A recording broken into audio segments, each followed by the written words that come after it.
Hate speech मामले में आज सुप्रीम कोर्ट में सुनवाई हुई और हेट स्पीच मामले में किस तरीके से दिल्ली पुलिस दंगाइयों को बचाने का काम कर रही है, इसकी तस्वीरें समय समय पर लोगों के सामने आती रही।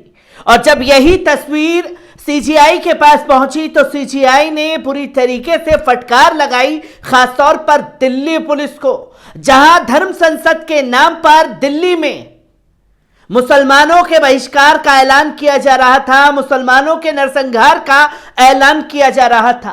और ऐसा करने वाले कोई और नहीं बल्कि टीवी चैनल के बड़े चेहरे कहे जाने वाले सुरेश चव्हाण के ये शपथ दिलाते हुए दिखाई दिए। और इसी को लेकर के खासतौर पर सुप्रीम कोर्ट ने दिल्ली पुलिस से सवाल पूछा कि आखिरकार ये बताएं कि अपराधी के खिलाफ 5 महीने का समय क्यों लगा आपको एफआईआर दर्ज करने में, जहां ढुलमुल रवैये को लेकर के दिल्ली पुलिस के सवाल खड़े हुए हैं। क्या कुछ आज सुप्रीम कोर्ट में हेट स्पीच मामले को लेकर के हुआ है, एक बार पूरी इस रिपोर्ट पर नजर डालते हैं। आपको बता दें कि सुप्रीम कोर्ट ने दिल्ली पुलिस से दिसंबर 2021 में, यानी कि 1 साल से ज्यादा का समय बीत गया और दिल्ली पुलिस ने एफआईआर दर्ज नहीं की थी। और जब एफआईआर दर्ज हुई तो लगभग 6 महीने गुजर चुके थे। और इस 6 महीने के अंदर किस तरीके से यह तमाम जगह नफरत फैलाता हुआ सुरेश चव्हाण के नजर आया और हिंदू युवा वाहिनी भी लगातार यही करती हुई दिखाई दी, जिस पर सुदर्शन न्यूज टीवी के संपादक सुरेश चव्हाणके के नेतृत्व में आयोजित हिंदू युवा वाहिनी कार्यक्रम में हेट स्पीच मामले की जांच में देरी पर सुप्रीम कोर्ट ने सवाल किया है। कोर्ट ने देखा कि घटना के 5 महीने बाद एफआईआर दर्ज की गई थी और अभी तक कोई चार्जशीट दायर नहीं की गई। यह दिल्ली पुलिस से सवाल पूछा गया है कि अगर ये दूसरे समुदाय से लोग होते तो अब तक क्या कार्रवाई आप करते। जहां तमाम सबूत तमाम सोशल मीडिया पर वीडियो वायरल हैं, तो वो आपके पास सबूत के तौर पर क्यों नहीं है। यह सीजीआई ने साफ तौर पर सवाल पूछा दिल्ली पुलिस से, जहां आपको बता दें कि सीजीआई डीवाई चंद्रचूड़ और जस्टिस पीएस नरसिम्हा की खंडपीठ ने जांच अधिकारी के मामले में जांच में उठाए गए कदमों को 2 सप्ताह के भीतर रिकॉर्ड पर रखने का निर्देश दिया है और साफ तौर पर कहा है कि 2 सप्ताह में रिकॉर्ड सारे हमारे पास टेबल पे मौजूद होने चाहिए। वहीं पीठ ने एक्टिविस्ट तुषार गांधी द्वारा दायर एक अवमानना याचिका पर सुनवाई कर रही थी, जिसमें आरोप लगाया गया था कि दिल्ली पुलिस ने तहसीन पूनावाला मामले में जारी निर्देश का उल्लंघन किया है।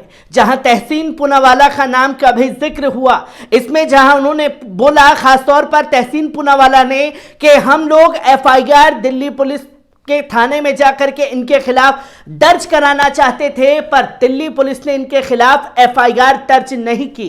इसका मतलब यह कि दिल्ली पुलिस खुद को संविधान से बड़ा समझने लगी थी, जहां पहला फंडामेंटल राइट है कि अगर कोई अपराधी है तो उसके खिलाफ जाकर के एफआईआर दर्ज कराई जाए। और एफआईआर दर्ज करने का अधिकार दिल्ली पुलिस का है कि वो पब्लिक सर्वेंट है, पर सरकारी तंत्रों के इशारे पर नफरतकारियों को बचाने का काम दिल्ली पुलिस करती हुई दिखाई दी। तो वहीं सीजीआई चंद्रचूड़ ने पूछा, आप जांच के संदर्भ में क्या कर रहे हैं। घटना 19 दिसंबर 2021 को हुई है। एफआईआर 5 महीने बाद 2021 में दर्ज की गई है। आपको एफआईआर दर्ज करने के लिए आखिरकार 5 महीने का समय क्यों लगा। अतिरिक्त सॉलिसिटर जनरल केएम नटराज ने दिल्ली पुलिस का नेतृत्व कर रहे थे।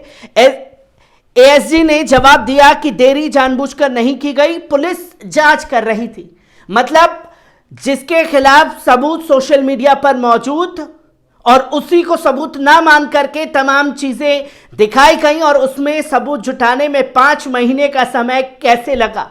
इसका मतलब नफरतकारियों को बचाने का काम आप लोग कर रहे हैं। तो वहीं सीजीआई ने पूछा, अब मई 2021 के बाद आपने क्या कदम उठाया। अगर हम दिसंबर में हुई घटना का जिक्र ही नहीं करते, आपकी एफआईआर जब दर्ज हुई उसी पर बात करते हैं, तो अब तक कदम क्या उठाया है आपने। सीजीआई ने साफ तौर पर सुप्रीम कोर्ट में पूछा, आपने कितनी गिरफ्तारियां की हैं, आपने क्या जांच की है, कितने लोगों की जांच की गई है। यह साफ तौर पर सवाल पूछा कि अभी तक गिरफ्तारी क्यों नहीं हुई है। अगर आपने मार्च में इन लोगों के खिलाफ एफआईआर दर्ज कर ली थी तो वहीं 4 मई के बाद 8 महीने हो गए, क्या प्रगति हुई है? यदि आप 5 महीने के बाद प्राथमिकी दर्ज करते हैं और उसके 8 महीने बाद जांच में कोई ठोस प्रगति नहीं हुई है तो आप हमें क्या यहां बताने आए हैं?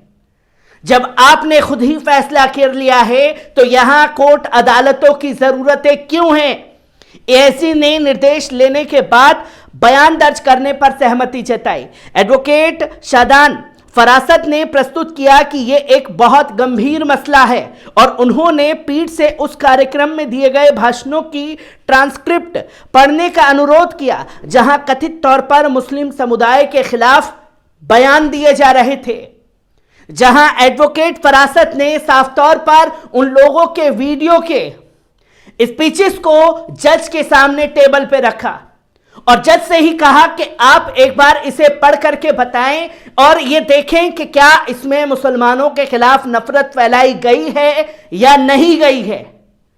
ये तमाम चीजें सुप्रीम कोर्ट में जज के सामने रखी गई तो वहीं फरासत ने कहा कि ये खास तरह की हिंसा के लिए कार्रवाई का ऐलान है। यह सिर्फ एक व्यक्ति नहीं है, एक व्यक्ति नेतृत्व कर रहा है और हर कोई उसके पीछे शपथ ले रहा है।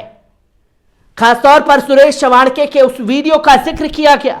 चवाणके का स्पष्ट रूप से नाम लिए बिना फरासत ने कहा कि जो सज्जन इसका नेतृत्व कर रहे थे उनका एक इतिहास है और योर लॉर्डशिप ने फैसले में इस पर ध्यान दिया है, उसके खिलाफ एफआईआर दर्ज हुई है, इसके बावजूद एक विफलता के उसकी गिरफ्तारी नहीं हुई है। वकील ने बताया कि तहसीन पूनावाला मामले के फैसले में अनुसार भीड़ की हिंसा के ऐलान के खिलाफ संबद्ध तरीके से प्राथमिकी और आरोप पत्र दायर करने को आवश्यकता है। वकील ने साफ तौर पर पूछा कि 5 महीने तक प्राथमिकी दर्ज नहीं की गई, यहां तक कि अब दायर किए गए काउंटर में भी वे कहते हैं कि जांच चल रही है। क्या उन्होंने धारा 41A के तहत पूछताछ के लिए किसी को बुलाया है? उन्होंने किसी को गिरफ्तार नहीं किया है, कोई चार्जशीट दायर नहीं की है। फरासत ने कहा कि वे दिल्ली पुलिस कमिश्नर के खिलाफ अवमानना कार्रवाई के लिए दबाव नहीं डाल रहे हैं और केवल उचित जांच की मांग कर रहे हैं।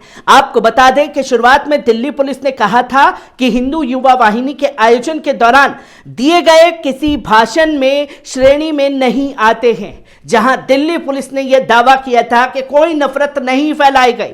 हेट स्पीच के अपराधों के खिलाफ कार्रवाई की मांग वाली एक अन्य याचिका के जवाब में दिल्ली पुलिस ने एक हलफनामे में कहा कि वहां किसी भी समुदाय के खिलाफ कोई अभद्र भाषा नहीं की गई थी, जो कि दिल्ली पुलिस ने यह सुप्रीम कोर्ट में बातें कही। तो वहीं याचिकाकर्ता की ओर से वकील शादान फरासत ने प्रस्तुत किया कि घटना 19 दिसंबर 2021 को हुई थी, जिसमें हेट स्पीच के गंभीर कृत्य शामिल थे। तो वहीं 4 मई 2021 को आपने इसके खिलाफ एफआईआर दर्ज क्यों की?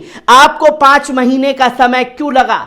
ये तमाम सवाल जवाब जो हैं आज सुप्रीम कोर्ट में दिल्ली पुलिस से पूछे गए और ढुलमुल रवैये पर सवाल खड़े हुए हैं, जहां जज ने कहा कि आप कह रहे हैं कि जांच चल रही है और हम ये पूछ रहे हैं कि आपने जांच क्या की है? क्या किसी की गिरफ्तारी की है या किसी को आपने पूछताछ के लिए बुलाया है? ना ही आपने पूछताछ के लिए बुलाया और ना ही किसी की इस पर गिरफ्तारी हुई है, जो कि कड़ी फटकार दिल्ली पुलिस को लगी, जो कि सुरेश चवाणके को बचाने की इसमें कोशिश कर रहे थे। सुप्रीम कोर्ट से आ रही हर एक अपडेट आप लोगों के साथ साझा करता रहूंगा। दीजिए इजाजत,